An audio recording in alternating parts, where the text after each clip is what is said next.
Welcome to Rider Club Radio, the podcast by Kamen Rider fans for whoever the hell will listen to it. All 10 of you. 10 is a really high number for what you... Anyway, we're your hosts. I'm Jeff. I'm Liam. That was like such a sideshow carnival, like, I'm Liam! I'm Liam. I'm the Rider 2 to your Rider 1. I get to be the chipper one. Oh, yeah. Anyway, the podcast has taken a bit of a turn, as you could probably tell already. Like when it disappeared for like a year? Yeah. Well, I had a co-host last time, but he's dead, so I got a new co-host. The audience isn't supposed to know about that, Jeff. Jesus. I got a new co-host because it was necessary. Wink, wink, wink. But we're going to start talking about Kamen Rider Drive as it comes out every week. Mm-hmm. So it'll be like those really long, annoying posts on Tumblr where people just review the episodes, but it'll be a lot easier to swallow and it won't clog your feed. And it'll be relevant this time. That's true. Sort of. I don't know if it's going to be super relevant. Well, I mean, it's more relevant than reviewing like 10-year-old Ryuki episodes. Yeah. Much as I love Ryuki and would love to review every episode individually, I don't know how many people would care. There is one guy listening to this right now like, hey! I'm sorry, dude. I'm sorry. I love Ryuki. Ryuki is great, but you bring up a good point. Drive is the new series, and I talked about it a little bit on the last one with Dead Guy. So we're gonna skip ahead to episode 18, the new episode that just received subs from Overtime. Thank you guys. If you listen to this, you don't, but thank you anyway. We love you, Overtime. Please marry us. They're so expedient with their subs. Yeah, no kidding. It's like the episode airs and their subs are up 2 seconds later. They had them out Saturday night once. I don't understand. Because, I don't know, they work morning, noon, and night, those people. I appreciate your efforts. You're not listening to this, but... We can dream a little bit. Anyway, in today's episode, it was a Gen-centric episode, which I never thought I would ever say about Kamen Rider Drive. We're probably going to be getting a few of those for every member of the secret investigation team, like a Sentai show almost. Like everyone's going to probably have an arc to themselves. Like Rina had her own a little bit ago. And then at the end of the arc, it's either revealed that they already know about Drive or they learn about Drive. Because, I mean, in the preview for the next episode, God, I'm skipping the whole episode to talk about this. But in the preview to the next episode, it shows Gen holding a shift car in his hands. How much you want to bet there's going to be some contrivance that he doesn't find out? You can't have it this early, right? I don't know. They'll probably, he'll find out about Drive and then he'll get reprogrammed so he doesn't remember it anymore. You can never fully erase the Gen program. Anyway, I love, at the beginning of this episode, I was really worried that it was going to be... Well, hang on. Before we get into the review, maybe we should give a quick overview in case anyone's forgotten of what the episode was about. Okay. The Judge episode. Yeah, which we already had. In every series, there's always one guy who's, like, got some perverted sense of justice that he has to be taught the right way usually by kicking and exploding. Yeah, in this episode you have an internet vigilante who's also Roy Mudo, who... Yeah, we'll just call him Roy Mudos. I don't want to try and pronounce it without the O at the end. Hemorrhoidos, and he takes internet requests to beat people up, or, tase people in the streets. So, this is a little chance we get for Shinosuke to show that his sense of justice is better, because he doesn't tase people at the request of anonymous people. That's true. He does murder things, but they're not people. They're robots. So it's cool. Yeah. Robots don't feel. Speaking of that plot, that's the gist of the episode. Mm-hmm. This judge guy is killing people because people tell him to on the internet. A plot that you may recognize from two other Kamen Rider shows. In Kamen Rider Double, this plot happened exactly. Really? Exactly the same plot. And according to people I've talked to, it happened in Forze as well, which I haven't seen. But I wonder if this can't just be a recycled plot, because Kamen Rider isn't that bad about recycled plots. So there has to be, like, real revenge websites in Japan Maybe it's Foundation X, who knows? Of course. Maybe Great Leader is going around making revenge sites. I wonder if people still believe that Foundation X is running through all the new series. We haven't heard from them since Double when they were introduced. And, again, the skeptical, adult, serious policeman of the Special Investigation Force really wants to catch the judge because he's got a history with him. Let's not go crazy with this adult presence that Gen apparently has. Well, he is certainly the oldest. Yeah, next to Chief. Yeah, he's the most level-headed, quote-unquote, I guess I would give him, but he is an idiot.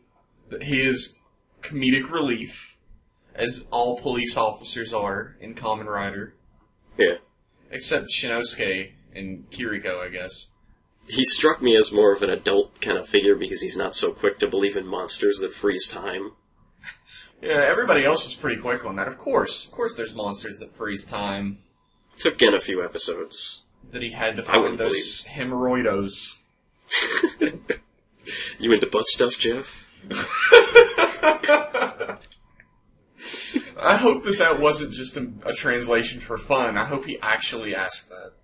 We'll never know unless we learn Japanese. Not gonna happen.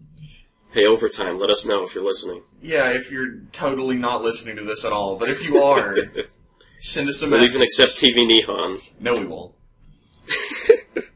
Gen finally gets his time to shine. He gets a Blinky Mark III that lets him actually see a monster for a change. You notice that as the Blinkies get further along, they look less dumb? Yeah. This one looked actually kind of cool. Like it was like a riot shield with like lights on it. It looked like a cop car front.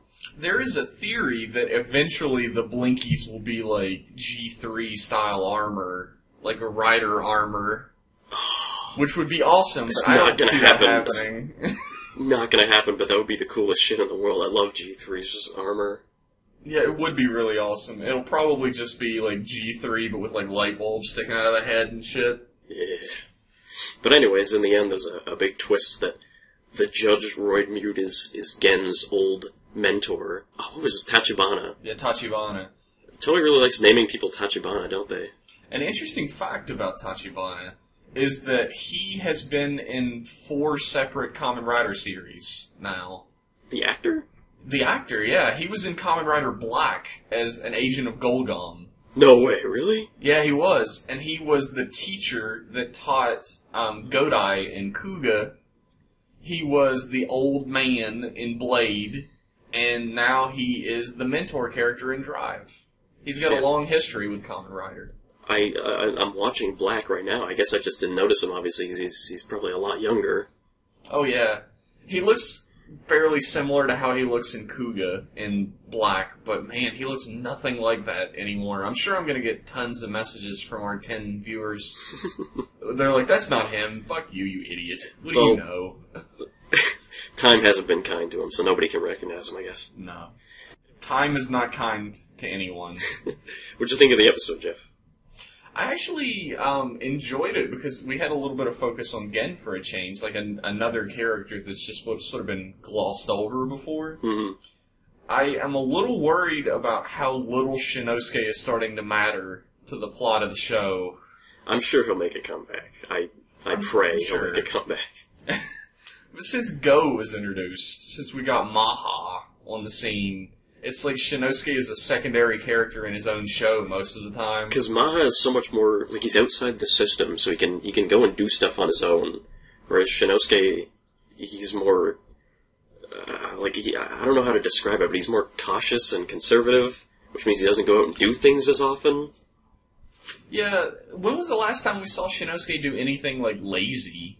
Lazy? Oh god, I don't know. Like, he's supposed to be, like, a slacker when his brain's not in top gear, but he just sort of goes from place to place and listens to other characters be other characters.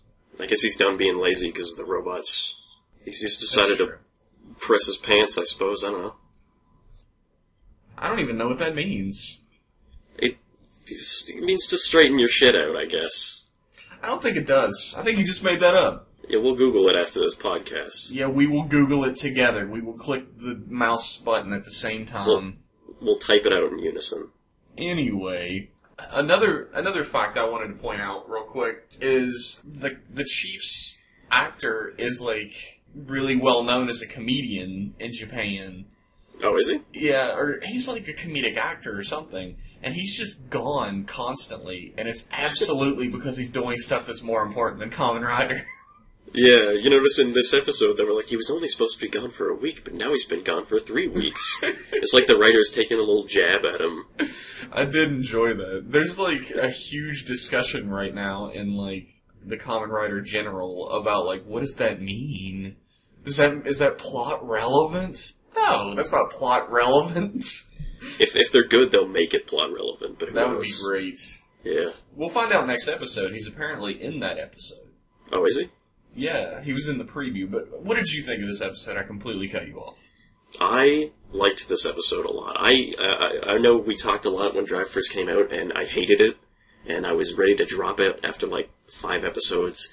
I was deathly bored by Drive, but it really gets better as it goes along, and I guess I should have expected that, because the other Rider series I've seen start out kind of slow.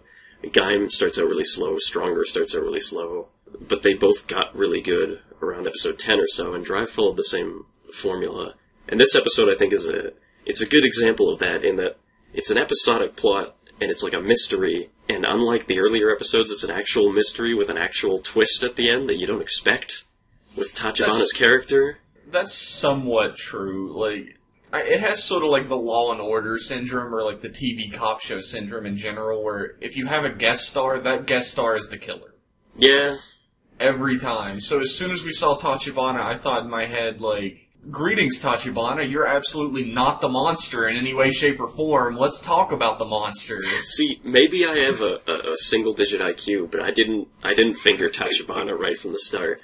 Because we've had episodes like, you remember the photography camera monster arc? Where there was like, oh, this guest character, he must be the monster, and then he wasn't. And then there was another guest character, and he wasn't either. And it was like, that was another episode I liked a lot. Because if you're going to do an episodic plot, if you're going to do like an episodic cop plot, at least make real mysteries. And I think this one was pretty good about that. I at least didn't figure it out right away. It was a good plot. I did enjoy this episode. And I actually do not think Tachibana is actually the monster. He's not the judge. You think he's been replaced? I think he's just being, like, duplicated. Yeah. Like we've seen before. He's probably, like, hiding in a closet or something right now. I think the kid who was videotaping Mock is the actual judge. Oh. Because he has this weird hero worship thing going on, and he was being beat up by the people. Yeah. And everything. But why would he let the gangsters beat him up when he could just beat them up? I don't know. He might have some sort of plot that involves using a Kamen Rider in that way. And I mean, there is the whole problem of, like, the judge attacked at the same time that was going on. Yeah. But that's been sort of dealt with in the past by there being 2 Roy Mutos. Yeah. We'll have to wait and see. And so it is a bit of a mystery, you know? And if it actually turns out to be Tachibana and I'm totally wrong, only 10 people will know. History will forget your mistake very quickly. I hope this, like, blows up and I'm completely wrong, so everyone just calls me the idiot who was wrong that one time. Just forever. Maybe being wrong is the path to success. Like, everybody jumps to correct you and everybody listens to the podcast and doing that. If anyone listening wants to correct every mistake I ever made, go for it. As long as you're listening to the podcast, that's fine. Tell all your friends how wrong we are. You could all send us letters. You could send them to my house. I live at 123 Fake Street. Is that all we have to say about Drive? I have a couple more things that I want to say about Drive. Alright, go for it. One of the things that I really enjoyed in this episode specifically is that Gen got a chance to do a lot of his, like, wacky physical comedy. Yeah.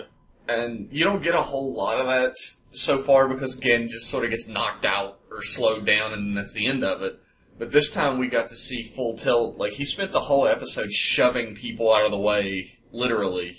So he drew the whole cast into his physical comedy, and I really enjoyed that. It's nice to see side characters doing more stuff and having a reason to exist. Also, there's a moment that a lot of people missed that got pointed out to me, as a matter of fact, when Go is doing all of his, like, posing and stuff, doing his dumb little speech about searching and destroying, there's a train in the background that, like, takes off at super speed. It gets a little rocket behind it. Yeah, that was, apparently, like, a little farewell to ToQger. Oh, was it supposed to be? I think so, you know, like, a train gets, like, powered to go super fast. That's very ToQger. That's true. I think it uses a similar special effect as well. Does ToQger end with them rocketing away into the horizon in a train? Did anybody watch ToQger? So. Do we have, like, a correspondent Sentai podcast? Let's take it down to the street where we have our correspondent from ToQger. This show wasn't that great. Back to you guys. That's unfair. I haven't watched ToQger, and I know you haven't. I've watched a few episodes. It's true. Hopefully I'm making people really angry, so they'll be like, listen to this podcast, this idiot, talking about ToQger. The American comics way of getting people to read. Just make everyone mad. I saw the first couple episodes of ToQger, didn't pull me in. No. Hopefully. So this concludes the ToQger podcast. Tune in next time for Ninja. Oh boy. No, the only thing I wanted to talk about besides that when it comes to Drive is, where the hell did Machine Chaser learn how to, like, fuse those bikes together? It only happened once in front of him, and suddenly he can just make his eyes glow, special effects powers, and the bikes fuse together. If I had to hazard a guess, this is a lot of fan speculation, but I think someone from Bandai told them how to do it so they could push the toy.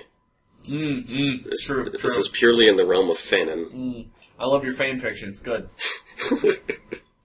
Yeah, I guess that's all I really have to say about Drive. We will be talking about other things on this podcast besides Kamen Rider Drive, newest episode by All Our Toys edition. Let's talk about Rider movies. Oh boy. What is your favorite Rider movie, Jeff? My favorite Rider movie is Kamen Rider Double, A to Z, The Gaia Memories of Fate. I hear Double has great movies. It does. Like, all three of the Double movies are super good. But Gaia Memories of Fate is especially good because it has the extended fight scenes with Kamen Rider Joker. And I fell in love with Kamen Rider Joker. Literally. Joker's some cool stuff. I hope to one day date him. Well, his actor keeps coming back, so... That's true. There was, like, speculation that one of the guys in this episode of Drive, one of the gang members that got beat up, was actually, Double's actor, was actually... Shotaro's actor. Because he has the same exact haircut. I gotta go back then and look at that. That's not true. That's absolutely not true. It's not the same guy. It's not. But Dan from Zero Ranger was in black. Anything's possible. Was he? He played a street gang dancer in one episode. That's where he belongs. In one episode. He's a goofy motherfucker, that Dan. I like Dan. This concludes our Zero Ranger podcast. Hey, we're really Renaissance men on this podcast show, aren't we? We are. If there is like a helmet with some plastic toys attached to it, you bet your ass. Yeah, we're on that shit. Anyways, about Double. About Double, that movie is spectacular. It has everything you need in a Kamen Rider movie. It has like a big overarching plot that barely has anything to do with the main series. It has villains that are just out of the aether, but have some sort of tie to the main series.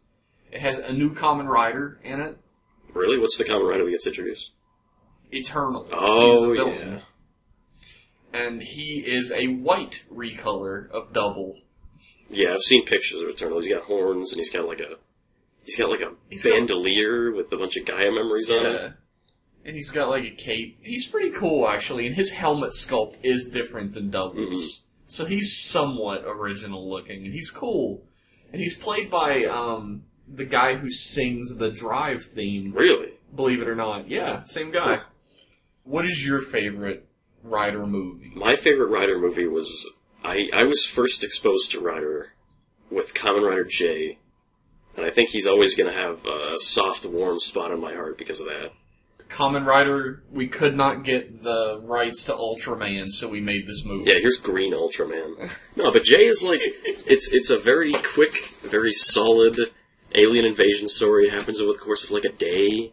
So it's a nice self-contained plot about a guy who falls into a hole and gets beat up by aliens and gets turned into a grasshopper man, and he uses his grasshopper powers to fight the aliens away. It's just like a very condensed, basic Showa Rider story. I really like that Netflix description you just gave of Kamen Rider. But yeah, it's definitely... Jay is definitely the best of those 3 Kamen Rider movies that happened during that time. I saw Zeto, and I loved it, but it was so fucking weird. Zeto is like, if you took everything that makes Rider and put it into a movie with nothing else. That's Zeto. He wakes up in a cave, and he's like, where am I? I'm a rider. It's okay. Yeah, that's it. What's his name? You find out in the credits. He's Zeto. Get out there. What's his real name? You find out in the credits. Everybody calls him Ryder through the whole movie. What's his real name? Do you remember? I don't remember. No. Who cares? I don't remember Jay's real name either. Jay's real name was Geki. I don't know. Yeah. This concludes our Zero Ranger podcast. No, but Jay's a great movie. I jumped from Zero Ranger to Kamen Rider because Geki was in J, and I ended up liking Kamen Rider so much more than Super Sentai. That's true. I'm sorry, Super Sentai fans. And Jay's actor, Geki's actor, is such a badass. He's like cool. he was like the last rider that was just a straight up badass. That was his personality. He was badass. He was at a convention recently, and he still looks pretty good. His hair's really nice. Well, it always will be. He will be a skeleton with that perfectly coiffed hair. Yeah. But you saw him next to the guy who played Jason, Austin St. John. Yeah. Austin St. John looks like the most normal dude you'd ever see on the street. He seems like a nice guy. He does. I'd like to meet him, but like Geki's actor, God, I wish I knew his name. I knew Austin St. John. It's Yuta Mochizuki. Yeah, I know. Can't say that, but that's his name. Yeah. And he still looks like an actor, like a star. Mm-hmm. And that's probably because he still acts. It's and not... Austin St. John is a paramedic. Yeah, which is a perfectly respectable profession. Yeah. But it's always nice to see a Toku actor who still gets work way after his big breakout role. Yeah, speaking of Kamen Rider movies and having work way after your breakout role, how about Black's actor coming back for Kamen Rider 3? Man, I remember when I first read that announcement, they said Black's actor is coming back. And I nearly wet myself with excitement, and then they said, for a movie. And I was like, alright, well, whatever. That's still good. Yeah, it's Movie Wars. GP. What do you think about Movie Wars Grand Prix, Jeff? Does it look good, look bad? It looks like a Movie Wars movie. So it looks bad, is what you're saying. There's going to be lots of explosions, and everyone's going to be super out of character, and they're all going to pose in the sunset. It's going to be a big pile of wasted potential. All your favorite riders are going to be there, but they're not going to speak a single line. Shin will be there. That's Shin all that will be matters. there. I'm praying they get Shin's actor back next year. What about Kamen Rider 3? Like, we don't already have a V3, and I know he was in a story back in the day, but he was in a story before V3 was created. That's the cool thing, though, that I love about Kamen Rider 3, is that they took this real-world thing of, like, there was this third rider that got locked away because no one wanted to make a show out of him, and they made it a real thing about a third rider who everybody forgot about in the canon. I thought that was nifty, but of course it's probably going to be done crappy, just like Heisei vs. Showa was. Yeah. The suit is awesome. I love the suit. A lot of people are like, oh, it's like the first suit. It's like Kamen Rider the First if it was better. I disagree with that. Kamen Rider the First is like the perfection of all Toku suits to me. The first and the next had really nice suits. But Kamen Rider, really nice suits, really bad movies. I haven't seen them. I don't plan to, based on everybody's non-endorsement of them. You should see the first, at least. Yeah. The first is like, 2/3 of a good movie. Yeah. The next is like 1/8 of a good movie, maybe. But, I've seen people insulting Rider 3's outfit by saying it's just a Kamen Rider the Next reject. And I was like, yeah, that's awesome. Like, what are you... It is awesome, but that's not true as well. It's like, it takes elements of the original Riders, elements of Kamen Rider the Next and the First, and elements of, like, a Heisei Rider. And I don't know what word I'm looking for there, but it puts them all together. I think puts them all together was the word you were looking for. It poops out a really nice suit. What do you think about Kamen Rider number 4? I don't know why they're just putting him in, like, an extra DVD movie. Think about how much that's, like, the sculpt of the suit and stuff probably costs. And they're like, let's just put him in a DVD. Whatever. It's a nice looking suit. It is. I love that suit. I don't know what his purpose is, though. God only knows. Did you hear that they're going to make a Kamen Rider number 5 and 6 to put in, like, non-film materials? Did you hear about that? Yeah. It's like the creator of these new Kamen Riders is like, that's all I can do. I can make new Kamen Riders that got a number. That's all I can do for you. I mean, why would you need anything else, really? 3 and 4 look great, and it's obvious that there's supposed to be, like, sort of a V3 Rider Man kind of thing going on with them. Mm-hmm. Like, straight up, Kamen Rider 4 has a mouth showing. It's like a Z-Ranger style mouth, but it's a mouth. Yeah, it's halfway there. It's a cool suit. Probably gonna be a bad movie. Yeah. That's what I gotta say about that. I'll check it out anyways. Just like with Heisei vs. Showa. Of course I'm gonna watch it. I'll watch it like 3 times, going like, this is shit. What an awful movie. I'm just gonna watch it once more. But I guess that's all we really had to talk about. That's the end of the episode. If you enjoy this new format, drop us a line onto the, I guess for now it's just the Tumblr that this is going to be posted on. It might get posted on other places if we get a stray hair up our asses. Yeah. But if you don't like it, drop us a line. Just drop us a line no matter what. Yeah, send us hate mail, that's fine. Tell us how much you miss the dead guy, and how shitty Liam is. Just send us a letter that says the main guy's an idiot and he gets everything wrong, and the secondary guy is shit. I hate it.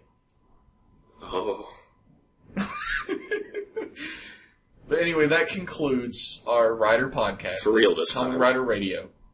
Thanks for listening. Tune in next time, where I imagine we'll be talking about Kamen Rider Drive episode 19, and I don't know, probably Shin. If nothing goes horrendously wrong, we'd like to talk about Shin, yes. We're not going to talk about Shin. Have a good night, everybody. See ya.